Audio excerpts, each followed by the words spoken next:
আসসালামু আলাইকুম। আশা করি সবাই ভালো আছেন। তো আপনারা যারা ফ্রিল্যান্সিং শুরু করতে চান বা ইতিমধ্যে শুরু করেছেন কিন্তু সফল হতে পারছেন না। তো আজকের ভিডিওতে হচ্ছে আপনাদের জন্যই। অনেকেই মনে করেন যে ফ্রিল্যান্সিং মানে সহজে টাকা ইনকাম করা যায়। কিন্তু আপনাদের কিছু ভুলের কারণে বেশিরভাগই মানুষ, তো আমি বলব বর্তমানে ১০০ জনে প্রায় ৯৮ জন মানুষই কিন্তু ঝরে পড়ছে। এই ফ্রিল্যান্সিং সেক্টরে এসে তারা হতাশ হয়ে যাচ্ছে। ফলে এই ফ্রিল্যান্সিং এ তারা সাকসেস হতে পারছেন না। তো আমি আজকে আপনাদের বলব ফ্রিল্যান্সিং এ ব্যর্থ হওয়ার যে প্রধান ৭ টি কারণ, সেটি নিয়ে আলোচনা করব এবং এই ভুলগুলো এড়িয়ে কিভাবে সফল হওয়া যায়, সেগুলো নিয়ে আলোচনা করব। তো ১ম ১ নাম্বারে আমি আলোচনা করব সেটা হচ্ছে আমাদের সঠিক স্কিল না থাকা। তো অনেকেই আমরা হচ্ছে যারা ভাবি যে ফ্রিল্যান্সিং মানেই হয়তো ইনকাম, কিন্তু সঠিক দক্ষতা ছাড়া কিন্তু এটা সম্ভব না। আপনি যদি কাজই না জানেন তাহলে কিভাবে ক্লায়েন্ট আপনাকে হায়ার করবে? তো এইটার সমাধান হচ্ছে আপনি নির্দিষ্ট যেকোনো একটার বিষয়ে আপনি এক্সপার্ট হন।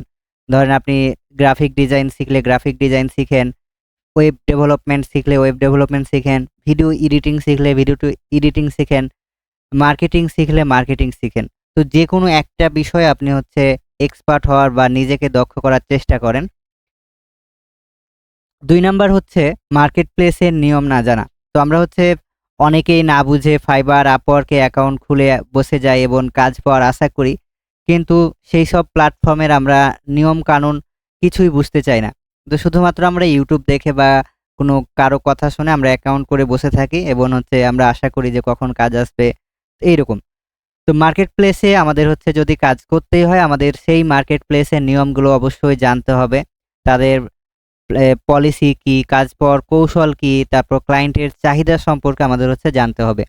তো এইগুলো যদি আমরা জানি তখনই কিন্তু ওই মার্কেট প্লেসে আমরা হচ্ছে সফল হতে পারবো এবং কাজ পাওয়ার চান্স আমাদের বাড়বে।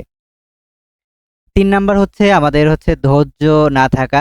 তো আমাদের অনেকেই আমরা যখন ফ্রিল্যান্সিংটা শুরু করি, আমরা সাথে, সাথে চাই যে ২-১ মাসের মধ্যে বা ১ দিনের মধ্যে ইনকামটা শুরু হয়ে যাবে। কিন্তু বাস্তবতা হচ্ছে একটু কঠিন।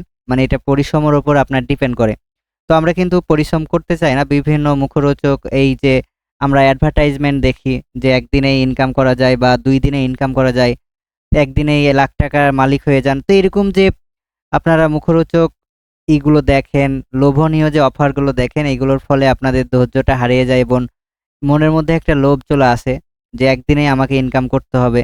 তো অনেকে এই ফ্রিল্যান্সিং এ এই ধৈর্য না থাকার কারণে কিন্তু ঝরে পড়েন। অনেকে অনেক বিপথে চলে যান। তো এই বিপদ থেকে ফিরে আসার একটা কারণ হচ্ছে ধৈর্য। আপনার যদি ধৈর্য থাকে আপনি কখনোই খারাপ পথে যাবেন না। আপনি এইটার পিছনে লেগে থাকবেন, সময় দিবেন, পরিশ্রম করবেন। তখনই কিন্তু আপনি সফল হতে পারবেন। তো ওকে, আমি এটার সমাধান একটাই বলব, আপনি হচ্ছে কমপক্ষে ৩-৪ মাস এইখানে সময় দিতে হবে। তারপর ধৈর্য ধরতে হবে এবং প্রতিদিন সময় দিতে হবে। একটু হলেও। আর নিজেকে যতটুকু পারা যায় আপডেট রাখতে হবে। ধরেন নিয়মিত যে আপডেটগুলো আসবে এগুলোর সাথে আপনাকে মানিয়ে চলার চেষ্টা করতে হবে। ৪ নাম্বার হচ্ছে আমরা হচ্ছে ভুল প্রোফাইল সেটআপ করি। আমরা যখন আমাদের Fiverr বা মার্কেট প্লেস, যেকোনো মার্কেট প্লেস হতে পারে, যে অ্যাকাউন্টগুলো আমরা ক্রিয়েট করি, সেইখানে হচ্ছে আমাদের যে প্রোফাইলটা সেটা হচ্ছে ভুলভাবে আমরা সেটআপ করি। তো যেমন হচ্ছে আমরা একটা প্রোফাইলে ভালো ছবি এড করি না, একটা প্রফেশনাল ছবি এড করি না, ভালো একটা ডেসক্রিপশন এড করি না। আমি যে কি কাজ করব বা আমি কে, এই পরিচয়টা আমরা হচ্ছে ওই প্রোফাইলে তুলে ধরতে পারি না। ফলে আমাদের প্রোফাইলটা কিন্তু প্রফেশনাল হয় না। তো আপনার প্রোফাইলই কিন্তু ১ম ইমপ্রেশন। আপনি যদি আপনার প্রোফাইলে ডেসক্রিপশন, পোর্টফোলিও বা প্রফেশনাল ইমেজ না থাকে, তাহলে ক্লায়েন্টকে কখনোই আপনি বিশ্বস্ত করাতে পারবেন না বা তাকে হায়ার করাতে পারবেন না। তো আপনাকে সে তখনই হায়ার করবে যখন তার এগুলো দেখে পছন্দ হবে। তো এজন্য এটার সমাধান হচ্ছে আপনাকে একটা প্রফেশনাল ছবি যুক্ত করতে হবে। তারপর একটা ভালো টাইটেল, ডেসক্রিপশন লিখতে হবে, পোর্টফোলিও আপডেট করতে হবে। তো এইগুলো যদি আপনি করতে পারেন তাহলেই কিন্তু আপনার এইটার মানে একটা ভালো প্রোফাইল আপনার সেটআপ হবে। ৫ নাম্বার হচ্ছে আমাদের হচ্ছে বাজে কমিউনিকেশন স্কিল। আমরা যে মার্কেট প্লেস গুলোতে অ্যাকাউন্ট করি, প্রত্যেকটা মার্কেট প্লেসেই কিন্তু একটা কমিউনিকেশন দক্ষতার প্রয়োজন হয়। যেমন হচ্ছে আপনি যার সাথে কথা বলবেন, তাকে কিভাবে কথা বলবেন। ধরেন অনেকাংশেই কিন্তু আমরা ইংরেজি পারি না। তো এই ইংরেজি না পারার কারণে আমরা কি হয়, তাদের সাথে ভালোভাবে কমিউনিকেট করতে পারি না। তো এই কমিউনিকেট করতে না পারার কারণে আমরা কিন্তু অনেক ক্লায়েন্ট হারাই এবং আমরা তাদের সাথে কাজগুলো নিতে পারি না তাদের কাছ থেকে। তো ক্লায়েন্টদের সাথে ভালোভাবে কথা বলতে না পারলে কিন্তু কাজ পাবেন না। তো এইজন্য আমরা চেষ্টা করব যে ইংরেজি শেখার এবং স্মার্টলি রিপ্লাই দেওয়ার। তো বর্তমানে আপনি ক্লায়েন্টের যে প্রয়োজন, সেই প্রয়োজনটা বুঝেই কিন্তু আপনাকে উত্তর দিতে হবে। এমন যেমন তেমন একটা উত্তর দিলে হবে না। ৬ নাম্বার হচ্ছে লোকাল মার্কেটকে অবহেলা করা। তো আমরা যারা নতুন ফ্রিল্যান্সার বা পুরাতন ফ্রিল্যান্সার থাকি, শুরু থেকে কিন্তু আমরা কি করি, এই যে লোকাল যে মার্কেটটা আছে, মানে ধরেন আমি বাংলাদেশের নাগরিক হিসেবে বাংলাদেশের যে মার্কেটটা আছে এটাকে আমি অবহেলা করি। বাংলাদেশে কাজ করতে চাই না, যে তারা পেমেন্ট করবে কিনা।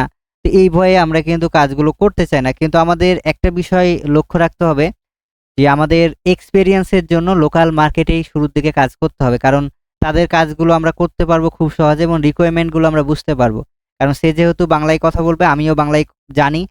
এর ফলে কি হবে, সে কিভাবে আমাকে কাজ দিচ্ছে, কিভাবে কাজ করতে বলছে আমি এগুলো বুঝতে পারবো। ফলে যখন আমরা বাইরের দেশের ক্লায়েন্টের সাথে কাজ করতে যাব অনেকটা ইজি হবে এবং সহজ হবে। তো এই বিষয়গুলো আমাদের লক্ষ্য রাখতে হবে। লোকাল মার্কেটকে কখনোই অবহেলা করা যাবে না। এটা আমাদের দরকার হলে আপনি বিনা পয়সায় কাজ করেন, ফ্রিতে কাজ করেন, কিন্তু তারপরও লোকাল মার্কেটে আপনি কিছু কাজ করেন আপনার এক্সপেরিয়েন্সকে নেক্সট লেভেলে নিয়ে যাওয়ার জন্য।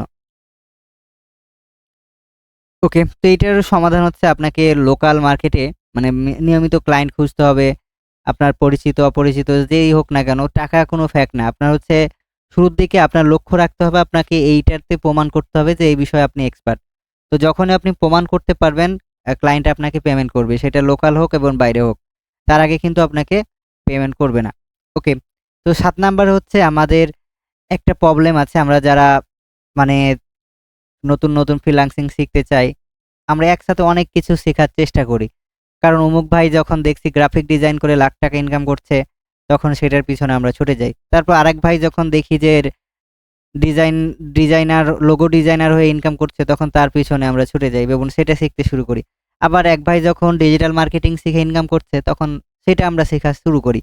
তো এইভাবে একসাথে আমরা অনেক কিছু শিখার চেষ্টা করি। এর ফলে কি হয়, আমরা আগাইতে পারি না। মানে আমরা যে একটা প্রপার রোড ম্যাপ আছে, এই রোড ম্যাপে আমরা যেতে পারি না। এর ফলে আমাদের সব স্কিলই আমরা টেনে ধরি, আমরা কোনোটাই ভালোভাবে শিখতে পারি না। তো এইজন্য আমরা একসাথে যেকোনো একটাই শিখবো আরকি। আপনি ধরেন ভিডিও এডিটিং শিখতে যাচ্ছেন, সেটাই ভালোভাবে শিখেন। তো যেই স্কিলটাই আপনি বেছে নিবেন সেটাতেই দক্ষ হওয়ার চেষ্টা করবেন। তারপর হচ্ছে অন্য কিছু। যখন আপনি ধরেন ডিজিটাল মার্কেটিং শিখছেন, তো এই মার্কেটিংটা যখন শিখা শেষ হয়ে যাবে, তারপর আপনি অন্য আরেকটা স্কিল শেখার চেষ্টা করুন। ওকে, তো আশা করি বুঝতে পেরেছেন। তো এখন আপনার প্রবলেমগুলো কি? বা আপনি এই ধরনের ভুল করছেন কিনা? বা এই ধরনের কোন ভুলটা আপনি করছেন দয়া করে আমাদের জানাতে পারেন এবং সেটারও আমরা আপনাকে সমস্যার সমাধান দেওয়ার চেষ্টা করব। আর ভিডিওগুলো ভালো লাগলে অবশ্যই আমাদের চ্যানেলের সাথে যুক্ত হবেন এবং নিয়মিত আমাদের যে কোর্সের ভিডিওগুলো আপলোড হয় সেগুলো দেখা শুরু করেন। তো সবাই ভালো থাকেন। দেখা হবে পরবর্তী ভিডিওতে। আসসালামু আলাইকুম।